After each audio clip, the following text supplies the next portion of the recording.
The most terrifying test for a human being is to be in absolute isolation. And so many of these men, these hunters, spent so much time in isolation. How weird. Yeah. It is weird. And this amazing guy, Vasily Solkin, he actually was a propagandist for the Communist Party and then abandoned that and became a dissident folk singer, then became a naturalist. And he has really wonderful insights into the psyche of the Tyozhnik, of the man of the forest. And he sees it as the ultimate test of kind of being out there alone, sort of without propaganda, and your true nature is revealed. Whether you're a coward, how you take care of your cabin, what you run from, what you run after. And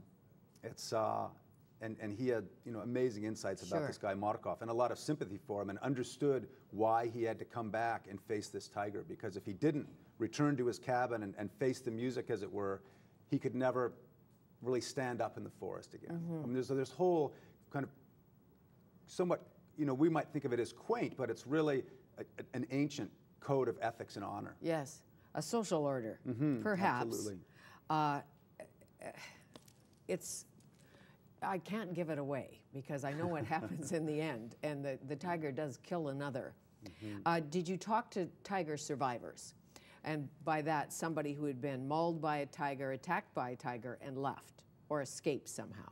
Yeah, I've met 4 people who've been attacked by Amur tigers and lived to tell about it. And the situations are different in every case. The reason why these men are still alive is because the tiger wasn't committed to killing them. The tiger was committed to dominating them, to getting them to leave the area, was frightened, perhaps surprised, but they'd be dead if the tiger had wanted to kill them. So did you figure out why a tiger, a Siberian tiger, commits to killing a particular person? What is that? It's Jurassic Park syndrome. No, it's, I don't know.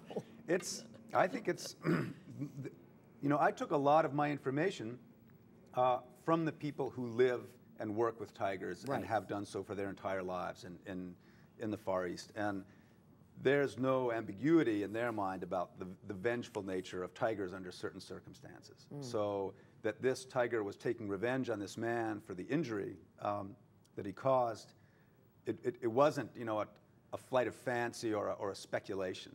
Yuri Trush was operating under the assumption that this tiger was taking revenge, and that's why he didn't hunt him initially, because he'd got his man.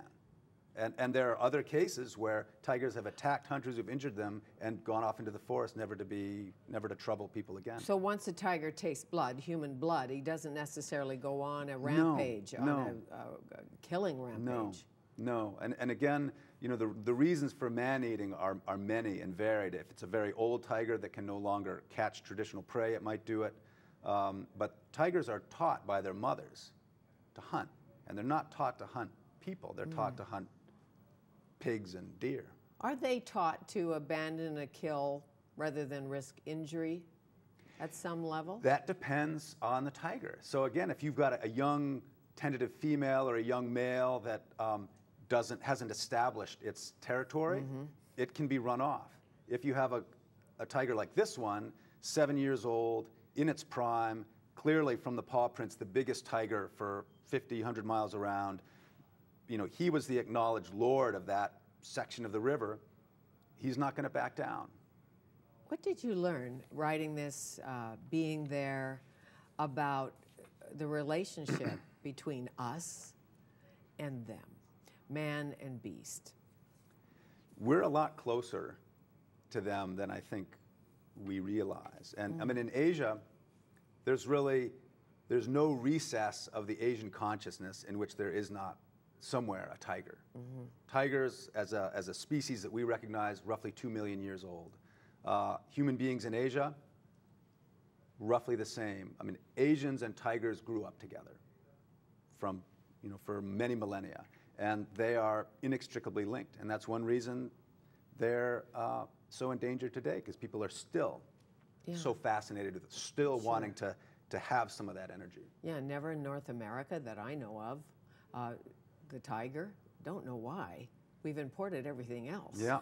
No, tigers probably could have made it here. I mean, they're versatility. They've been seen at 14,000 feet. They can live in Arctic temperatures, tropical temperatures, semi-amphibious, mangrove swamps. They're really very adaptable. How endangered are they, the Siberian tiger, in the taiga? There are about maybe 400 left. It's not many. There may be perhaps 3,000 across Asia, total wild tigers, down from 100,000 at the beginning of the century. Habitat being destroyed. Habitat is a big piece of it. Poaching is the #1 threat. And pretty much every conservation group that works with tigers and works with the people who live with tigers has acknowledged that. And the Chinese government aware? They are, and it's been illegal to trade in tiger parts in China since 1993, and there are people in China working very hard to combat that. But it's the fascination, the reverence for the tiger is ancient. Brad Pitt optioned this book already. Is it a done deal or in the works? I'd say it's in the works. Yeah, yeah, but it's progressing. Yeah. A movie. Well, I think it's the tiger sex that got him. Well, it's memorable. No kidding. You don't forget that. Yeah. No kidding. And you have to buy the book. Well, I hope so. But that's quite something, isn't it? The male tiger and the female tiger, how many times? 20 times a day, and often the female will reward her suitor, once they've come to whatever they've come to, with a vicious clap across the side of the head.